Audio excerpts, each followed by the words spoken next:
खामोशियाँ तेरी मेरी खामोशियाँ. Hi, I'm Jit Ganguly. You are watching me on Bollywood Hungama.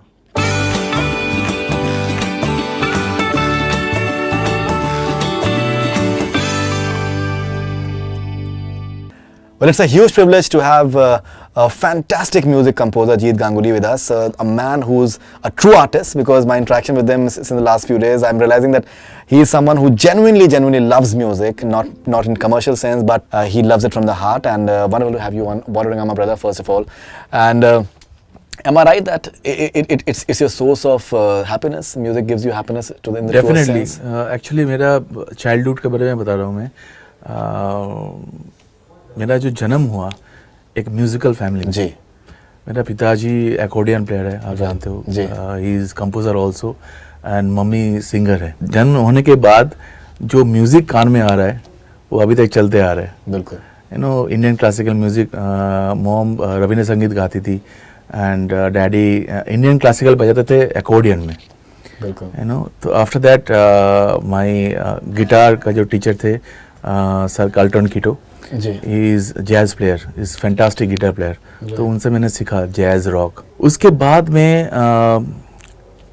एक्कम्पनी किया बहुत सारे आर्टिस्ट को, जैसे हरिहरन जी, गुलाम अली खान साहब, बहुत सीखा उनसे. क्या बात.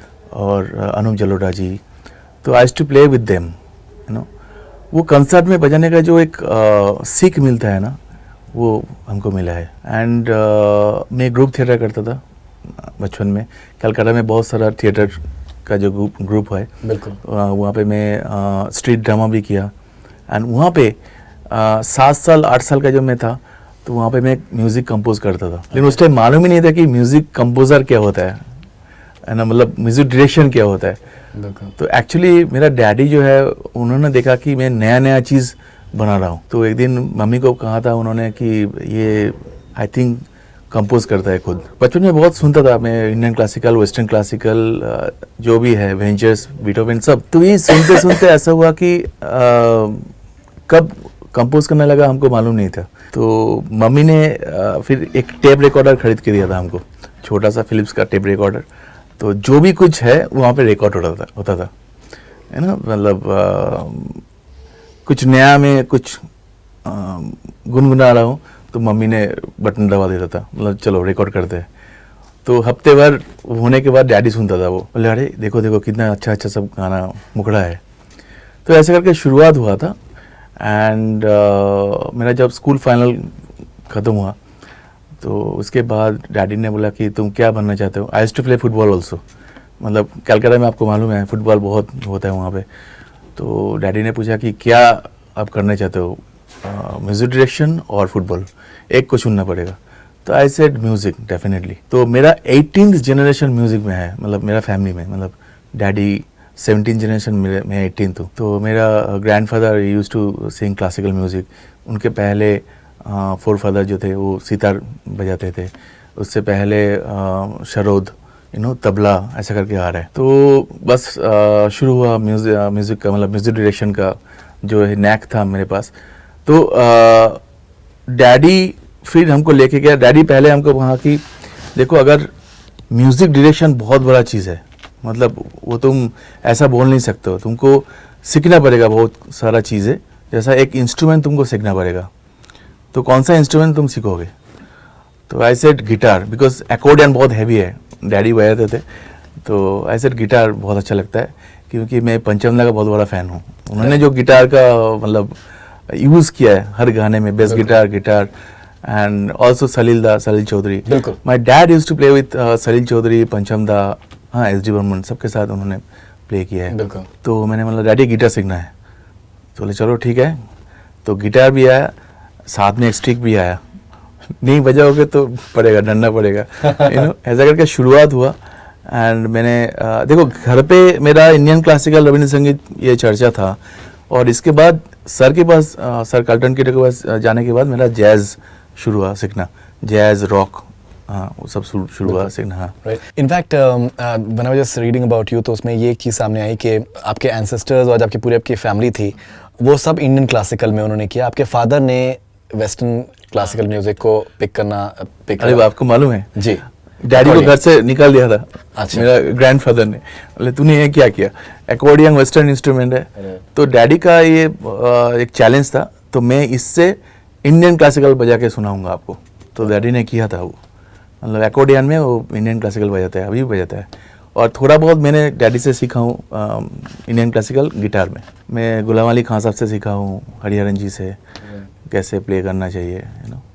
जिस तरीके की आई थिंक प्योर मेलोडी आपसे आई थिंक फिल्म इंडस्ट्री को आज मिल रही है, आई थिंक अगर हम स्टार्ट करें खामोशियाँ, जो एक गाना भी आपने भी कंपोज किया, और आई थिंक भट्ट साहब से मेरी मुलाकात हुई, इनफैक्ट हमारे वो ऑफिस आए थे, एंड वो जब आए तो वो खामोशियाँ वो गाते हुए वो इनफैक्ट वो आए, और उन्होंने कहा कि यार मैंने बहुत दिनों के बाद, बहुत सालों के बाद मैंने कोई ऐसी मेलोडी मैंने सुनी है जो कि इतना ज़्यादा मेरे ऊपर एकदम छा गई। इनफैक्ट उन्होंने हमें गा के भी सुना।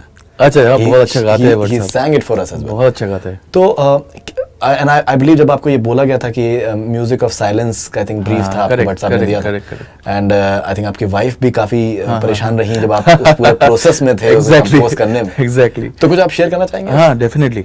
एक्चुअली जब मुकेश जी का कॉल आया कि बेटा एक फिल्म बना रहे हम, तुम आ जाओ ऑफिस में बात करते, तो उस टाइम टाइटल फिक्स हो गया था, मतलब खामोशियाँ।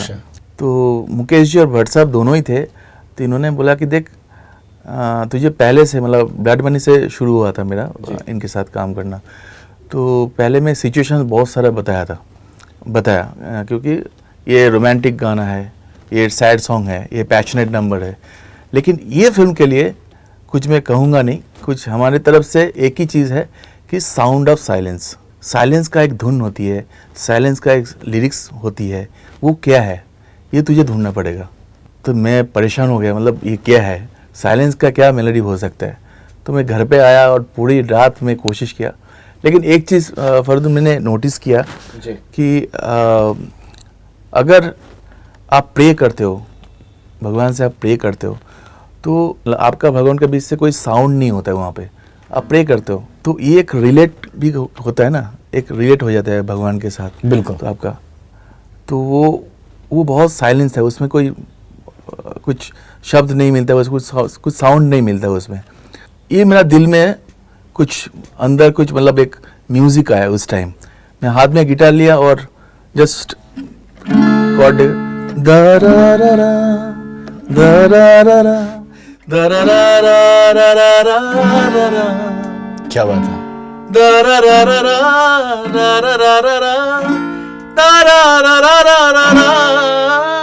Then I said, Khamoshiyan, I called Mukesh ji at 11:30 at night कि सर ये हो सकता है। तो उन्होंने सुन के बोला यही तो है मेलोडी, ये बहुत अच्छा है, ये तूने पकड़ा, ये मेलोडी लेगा, तू आ जा कल सुबह। तो भट्ट साहब मुकेश जी दोनों थे, बोला बहुत अच्छा मेलोडी है, and they have that knack, they have that ears, musical, मतलब उनको जो अच्छा लगता है वो सबको अच्छा लगता है, यू नो। तो उन्होंने बोला कि चलो ये रिकॉर्ड करता है गाना। फिर गाना लिरिक्स आया, एंड रश्मि सिंह बहुत अच्छा लिखी है, हाँ, बहुत अच्छा लिखे उन्होंने। तो रिकॉर्ड हो गया, अरिजीत आया, और मैं अपना दोस्त लोगों को कहना चाहता हूँ, फरदून आपका जो वर्जन है वो बहुत अच्छा लगा हमको, ऑनेस्टली स्पीकिंग। खामोशियाँ, और आप जो वर्जन बनाते हो बहुत प्यार से, बहुत दिल से आप गाते हो, और मैं ये वादा करता हूँ आपको एक नया गाना आपसे मैं गाऊंगा 100%। बहुत बहुत शुक्रिया, thank you very much, thanks a lot for that. बहुत अच्छा, बहुत सुर में गाते हो आप। I've learned classical music actually. I've learned classical music. Oh, superb, superb. I've learned classical music. And खामोशियाँ में एक और आपका गाना था, बातें ये कभी ना, right, which was a beautiful track as well. So if you can talk about बातें ये कभी ना, ये एक रोमांटिक सॉन्ग, मतलब और passionate romantic song, you know, तीनों में ही हो रहा था। आपने शायद देखेंगे, जी बिल्कुल, वीडियो में देखे होंगे जी। ये ब्रीफ था कि एक पैशनेट रोमांटिक सॉन्ग एक अच्छा मेलोडी दे दे, मुकेश जी का ये कहना था, and I made that, and Shahid Kadri sahab amazing, he has written the lyrics, beautiful, मतलब इतना अच्छा शब्द उन्होंने, मैं ब्लड मनी से उनके साथ में काम करते आ रहा हूँ, और he is amazing, he is superb. So can we have a bit of बातें कभी ना, बातें कभी ना फ्रॉम खामोशियाँ। बातें ये कभी ना तू भूलना, कोई तेरे खातिर है जी रहा, जाए तू कहीं भी ये सोचना, कोई तेरे खातिर है जी रहा, तू जहाँ जाए महफूज हो, तू जहाँ जाए महफूज हो, दिल मेरा मांगे उसकी दुआ, बातें ये कभी ना तू भूलना, कोई तेरे खातिर है जी रहा। Thank you excellent. आशिकी 2 की म्यूजिक आपकी बहुत ज़्यादा मकबूल हुई। आई थिंक फिल्म बहुत हद तक म्यूजिक की वजह से ही बहुत ज़्यादा चर्चित रही। Did you expect that kind of response for Aashiqui 2 music? या डेफिनेटली। जब मैं गाना रिकॉर्ड करना चालू किया, मतलब पहला गाना मेरा जो लॉक हुआ था भट्ट साहब से के तरफ से, वो था भुला देना मुझे, राइट, जो क्लाइमैक्स का गाना था। बिल्कुल। और उसके बाद चाहूँ मैं आना, राइट, हम मर जाएंगे, एंड एक और गाना था के ने गाया था, जिया जाए ना, यू नो, जी, पिया है ना, सब गाना था। और जब गाना रिकॉर्ड किया था तो इतना उम्मीद नहीं था कि इतना सुपर डुपर हिट होगा, बिल्कुल, लेकिन लोगों को पसंद आया। और आप देखेंगे कि आफ्टर आशिकी 2 एल्बम सब रोमांटिक सॉन्ग सुनना चालू किया वहाँ से। दौर एरा जो था, हाँ, दौर जो शुरू हुआ। आशिकी 2 से आप कौन सा which song is your favorite and that you like to miss? हम a couple of lines from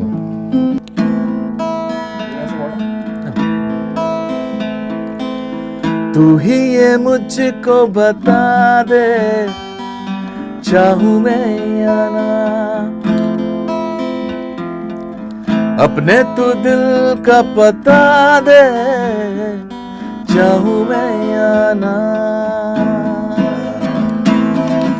इतना बता दूं तुझको, चाहत पे अपनी मुझको, यूं तो नहीं हिकती यार, फिर भी ये सोचा दिल ने, अब जो लगा हूँ मिलने, पूछूं तुझे एक बार, तू ही ये मुझको बता दे, चाहूं मैं या ना, अपने तू दिल का पता दे, चाहूं मैं या ना।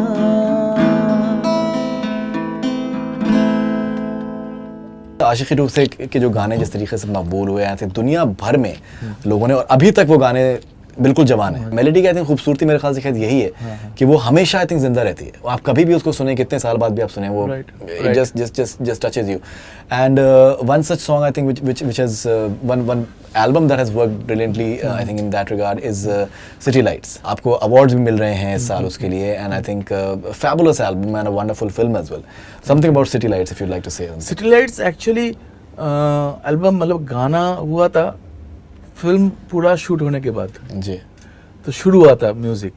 हंसल ने जब पूरा फिल्म बना दिया और भट्ट साहब और मुकेश जी फ़ोन किया कि हंसल ने बनाया। हंसल मेरा बहुत पुराना दोस्त है एक्चुअली, तो जब स्ट्रगल करते थे हंसल लेके जाते थे हमको, चल गया गाना सुनाना है, तो कहीं कहीं होता था नहीं बजट नहीं है तो नहीं होता था। ऐसा करते करते काफ़ी साल चला गया। हंसल बोला कि देख मेरा फिल्म शूट हो गया, अभी वो देख के तेरे को म्यूज़िक करना पड़ेगा। तो बहुत अच्छा फिल्म उन्होंने बनाया बिल्कुल हंसल ने। तो सिचुएशंस जहाँ जहाँ उनको चाहिए था, मतलब सब गाना बैकग्राउंड में ही था, मतलब लिपसिंग पे कोई गाना नहीं था जी। तो पहले मैं सोने दो बनाया था, सोने दो जो मतलब क्लासिकल बेस्ड जो गाना था जी, वो। जी। फिर एक चले यहाँ, फिर दर बदर फिरे, राइट। फिर लास्ट में हमको मुकेश जी एक दिन फ़ोन किया, बोला देख एक गाना मेलोडीज हमको दे दे, ये मेरे लिए एक बना दे, जो गाना मैं बहुत दिन तक सुनता रहूँगा, मतलब लोग भी सुनाएंगे। हाँ, वो है मुस्कुराने की वजह तुम हो। और मुकेश जी को मैं जब गाना सुनाता हूँ फ़ोन में होता है हमेशा रात को उनको फ़ोन करता हूँ और वो सुनते हैं गाना, ये बहुत अच्छा है या ये अच्छा नहीं है और कुछ काम कर। तो ये मुस्कुराने की वजह वो भी मैं रात को ही उनको सुनाया था, एंड गाना lock, super hit. Super. So request is मुस्कुराने की वजह। Yes definitely.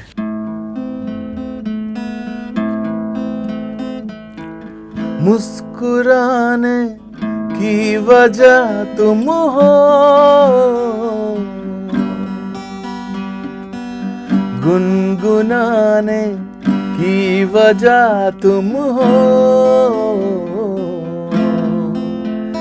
जिया जाए ना जाए ना जाए ना ओरे पिया रे, जिया जाए ना जाए ना जाए ना ओरे पिया रे,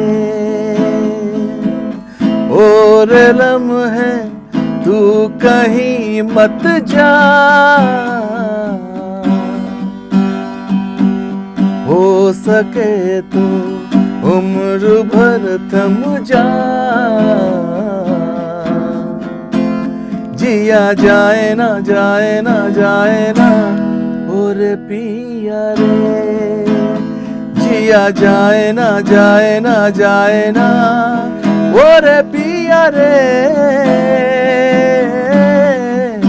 पिया रे. Beautiful. Beautiful. Would like to tell us something about your source of melody? Is it your the music that you've heard in your house, or is it S.D. Burman Sahab or R.D. Burman Sahab who have been your gurus in a way? गुरु बोला जाए तो पंचम दा, S.D. Burman, Madan Mohan साहब, नौशाद साहब, Salil Chaudhary, you said. Salil Chaudhary and Khayyam sahab. Okay. बचपन में ज़्यादा मैं इंडियन गाना सुना हूँ, जी. इन लोगों का गाना सुना हूँ. मेरा डैडी अक्सर कहते थे कि गिटार बजा रहे हो ना तो इनका कॉर्ड चार्ट तुम बजाओ, तुम गिटार सीख पाओगे. सलील का ऐसा मतलब कॉर्ड चार्ट उनका था, मतलब कॉर्ड जो यूज़ करते थे बिल्कुल. वो एक्सरसाइज था एक्चुअली, गिटार का एक्सरसाइज. बिल्कुल. तो मैं ये सब सीख के बड़ा हुआ हूँ. और एक चीज़ देखना कि इंडिया के बाहर अभी भी उनका गाना जिंदा है. 100%. नौशाद साहब का गाना, खयाम साहब का गाना, सलील का गाना, पंचम का गाना, मदन मोहन साहब का गाना अभी भी लग जा गले हम सुनते रहते तो फ्रेश लगता है. तो मेरा यही कोशिश है फरदून कि गाना जब बनाए, या एक बनाए या दो बनाए या तीन बनाए या पूरा एल्बम बनाए या एक गाना ही बनाए एल्बम में, वो गाना बहुत दिन तक रहना चाहिए. ये मेरा कोशिश है. मतलब मेरा डैडी भी यही कहते हैं कि काम कम करो लेकिन काम अच्छा करो. जो लोग इजी सिंपल. अलोन में आपका एक गाना था, चांद आसमानों से लापता. इट हैज दैट समवेयर गजल टिंज टू इट. एंड आप अभी जिस तरीके से आपने बताया कि हरिहरन साहब के साथ में आपने बहुत काम किया है, गुलाम अली खान साहब के साथ में काम किया है, तो कहीं ना कहीं आपकी जो इनके साथ संगत रही है तो वो कुछ एक गजल का जो इन्फ्लुएंस वो वहीं से. डेफिनेटली चांद आसमानों से लापता गजल एक उसमें फील है. हाँ, उसमें फील है. Definitely you are right. जो डायरेक्टर थे भूषण पटेल, उन्होंने हमको एक्सप्लेन किया था कि ये सिचुएशन में एक गजल जैसा मॉडर्न ट्रीटमेंट होगा लेकिन गजल जैसा फील चाहिए. फील जो था उसका जो इंटरप्रिटेशन था गाने का तो वही था, मेलोडियस एंड गजल अंग में था वो. I'll request चांद आसमानों से लापता. चांद आसमानों से लापता हो गया. Another song that has worked very well for you is Suno Na Sangamarmar. More than the movie, I think somewhere that this song really rose itself up. And I think even the picturization was wonderful with the backdrop of Taj Mahal somewhere. So what is the brief for Suno Na Sangamarmar? मेरा ये जो गाना है ना वो बंगाली में पहले हो गया था. बंगाली सुन के वासु जी को बहुत अच्छा लगा था. एंड ये जो प्रोड्यूसर थे बंगाल में, Nishpal Singh, he is my godfather in Bengal actually. तो निष्पाल सिंह को वासु जी ने फ़ोन किया कि ये गाना बहुत अच्छा है यार, तो ये गाना हिंदी में भी हो सकता है. तो he called up, he said कि गिटार अजीत हम लोग हिंदी में कर सकते हैं ये गाना. तो ऑफ कोर्स हो सकता है. मुकेश जी हमको बुलाया था बंगाली गाना सुन के, यू नो. ये भी एक स्टोरी है छोटा सा. मुकेश जी का एक फ्रेंड है कलकत्ता में, उनको मुकेश जी फ़ोन किया था तो उनका कॉलर ट्यून में था मेरा बंगाली गाना.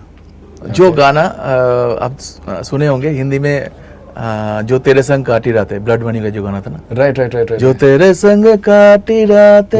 It became very hit, yeah. तो ये गाना मेरा ही वर्स में था बंगाली में. तो ऐसा था, খুঁজেছি তোকে রাতে বেরাতে জলে নিয়ালো স্বপ্নে লুকিয়ে চিঠি তোকে লেখা তুলে রেখেছি যত্নে. ये गाना सुन के मुकेश जी बोला कि उन्होंने फ़ोन उठाया तो बोला भाई फ़ोन रख, मेरे को गाना सुनने दे पूरा. तो उन्होंने एटलीस्ट 10 टाइम्स फ़ोन किया उनको ये गाना सुनने के लिए. फिर मेरा नंबर उन्होंने लिया तो बोला कि जीत तुम बॉम्बे कब आ रहे हो. मैं बोला मैं बॉम्बे में रहता हूँ. बोला अभी मैं कलकत्ता में हूँ. बॉम्बे बोला बॉम्बे में आके ही हमको फ़ोन करना और सीधा घर पे मत जाना, ऑफिस में आ जाना. तो ब्लड मनी जो फिल्म शुरू हुआ था ऐसे ही मतलब मैं पहुंच गया उनके पास तो बोला लिरिक्स शायद कादरी साहब ने लिख दिया, जो तेरे संग काटी रातें, ये लिरिक्स आया सेम लाइक ब्लड मनी। यहाँ पे यंगिस्तान में वही हुआ कि ये गाना बहुत अच्छा है बंगाली सॉन्ग। हाँ, तो अब देखिए मेलोडी का कोई मतलब लिरिक्स नहीं होता है, मतलब उसमें कोई लैंग्वेज नहीं होता है, मतलब मेलोडी जो अच्छा लगता है वो अच्छा लगता ही है। बिल्कुल। जैसे आशिकी में मिलने है मुझसे आई, राइट, ये भी गाना बंगाली में था। शिरीन फराद की तो निकल पड़ी, राइट राइट राइट। उसमें 2-3 गाना बंगाली से संजय जी को बहुत अच्छा लगा था। मैं आ रहा हूँ अभी यंगिस्तान में, तो गाना सोना संगमरमर।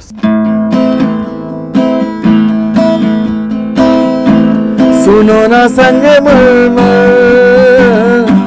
की ये मीनारे, कुछ भी नहीं है आगे तुम्हारे, आज से दिल पे मेरे राज तुम्हारा, ताज तुम्हारा, কি করে তোকে বলবো তুই কে আমার, আয়না সাথে চলবো সব পারাপার, মনেরই আশকারাতে তোর কাছে এলাম, হারিয়ে গেলাম।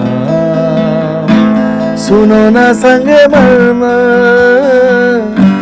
की ये मीनारे। Beautiful. Will you say that you have totally come into your own as far as your Hindi film music is concerned? Definitely, but मैं वही मेरा कोशिश वही है कि जो गाना मतलब बहुत दिन तक सुने लोग, मतलब मैं ये नहीं कहूँगा कि मुझे साल में 50 गाना बनाना है, 50 एल्बम बनाना है। अगर साल में मेरा 2 ही गाना आएगा तो वो अच्छा होना चाहिए। क्या बात है। मेरा कोशिश यही है कि कम काम करेंगे लेकिन अच्छा करेंगे। और एक चीज़ मैं बोलना चाहता हूँ, इंडियन क्लासिकल म्यूज़िक जो जिन्होंने इतना काम करके और इतना टफ गाना जो होता था, वो अब देखिए सलील का गाना, खयाम साहब का गाना, नौशाद साहब का गाना अभी भी चलता है। इंडियन क्लासिकल बेस्ट था। हम लोग देखा कि ये धीरे धीरे बंद होते जा रहा है। इंडियन क्लासिकल का मतलब रागा बेस्ड गाना बनता ही नहीं है। बिल्कुल। तो मैंने कोशिश किया सिटी लाइट्स में, और पहले भी एक एल्बम मेरा था मॉर्निंग वॉक करके, उस्ताद रशीद खान साहब गाया था वो गाना। तो मैं ये फिर से मैं चालू करना चाहता हूँ, एक एल्बम हमको मिले, मैं करना चाहता हूँ कोई फिल्म ऐसा मिले जैसा सिटी लाइट्स, उसमें मैं जो रागा बेस्ड गाना होता है मैं कंपोज करूँ, मैं करना चाहता हूँ। मतलब इंडियन म्यूज़िक इज़ ये कल्चर जो है वो बहुत रिच है इंडियन म्यूज़िक का जो, हाँ, तो ये हमको पकड़ के रखना चाहिए। हम जो म्यूज़िक डायरेक्टर जो काम करते हैं इंडियन फिल्म इंडस्ट्री में, तो उनको हम लोग को चाहिए ये करना बहुत ज़रूरी है। बिल्कुल। तो ये मैं चाहता हूँ, ये मैं ये वेस्टर्न म्यूज़िक का खिलाफ नहीं हूँ, लेकिन इंडियन म्यूज़िक बहुत रिच है और ये मतलब हमको बरकरार रखना है। नहीं, absolutely absolutely, there is no doubt about that. जो मेलोडी है और जिस तरीके की जो स्पिरिचुअलिटी, जिस तरीके की पॉसिबिलिटीज़ हैं, what are you doing next? आप मिस्टर एक्स कर रहा हूँ, और कुणाल कोहली जी बहुत म्यूज़िकल आदमी है। It was my dream actually Kunal के साथ काम करना, मतलब इतना हिट्स। जेनिफर विंजेट। एग्जैक्टली। फिर से मैं पूरा एल्बम कर रहा हूँ उनके साथ, and I am doing the background also. Fantastic. That will be the first background score in my career, so pray for me. 100%. And what else apart from that? Mr. X, Kunal Junooniyat, Vivek Agnihotri ji का, right? And हमारी अधूरी कहानी for Mohit Suri. That must be something to look forward to. हमारी अधूरी कहानी, all the songs? No, मैंने यहाँ पे 2 गाना किया है, अभी सिटिंग चल रहा है, शायद एक और गाना हो सकता है। That's a film which is very close to Bhatt Saab's heart. Yeah, definitely. He has written the script, and it's like based on his somewhat based on his real life experiences. Exactly. So that is बहुत something अच्छा कहानी है। Ajit bhai, it was lovely to have you on Bollywood. Thank you so much. Looking forward to all your future ventures, and I genuinely hope that someone is just watching this interview and they give an opportunity in terms of like classical music based एक album जो आप करना चाहते हैं, because Correct. Indian, I think especially Westerners, they love what Pandit Ravi Shankar और पंडित Shiv Kumar Sharma and Hari Prasad Chaurasia जी, हाँ। and Bhimsen Joshi ji, And we have Rashid Khan साहब, जैसा सिंगर Absolutely. उस्ताद रशीद खान, मतलब इनका जो टेक्सचर है, इतना अच्छा टेक्सचर है, इतना अच्छा गायकी है उनका, तो मैं चाहता हूँ जैसा संदेश जी बहुत अच्छा संदेश शामिल है। हाँ, उन्होंने एक गाना रिकॉर्ड किया था रशीद खान साहब के साथ, रशीद खान साहब के हाँ, साथ, आओगे जब, Right, तो right, मेरा right. फेवरेट गाना है। Right. जैसा शंकर एहसान Loy, Shankar is very good in that, मतलब वो करते रहते हैं क्लासिकल, कितना अच्छा अच्छा गाना बनाते हैं, तो हम सबको करना चाहिए, ऐसा होगा तो इंडियन म्यूजिक को रेस्पेक्ट मिलेगा बाहर। 100%. बेसिक एल्बम बंद हो गया, Private album. वो चालू करना चाहिए फिर से। बेसिक एल्बम से क्या होता है ना, जैसा मैं एक कुछ करना चाहता हूँ, मतलब अपने तरफ से कुछ देना चाहता हूँ इंडस्ट्री को, क्योंकि फिल्म में क्या होता है ना, सिचुएशन बेस्ड हो जाता है सब गाना, तो आप सिचुएशन देख के डेफिनेटली आप फिल्म में म्यूज़िक कर रहे हो तो वो आपको फॉलो करना ही है, लेकिन कुछ दिल में कुछ ख्वाहिश होती है ना कि ऐसा मैं म्यूज़िक करना चाहता हूँ, क्या बात। वो बेसिक एल्बम में होता है।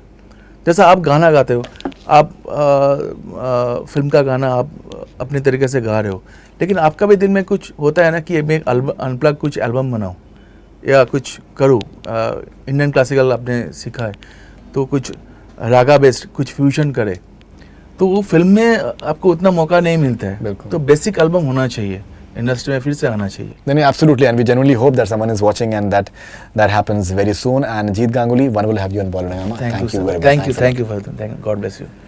That's all we have from Bollywood Hungama. Keep on watching. Hi, this is Faridoon Shahryar. For the most interesting celebrity interviews, do subscribe to Bollywood Hungama. Keep on watching.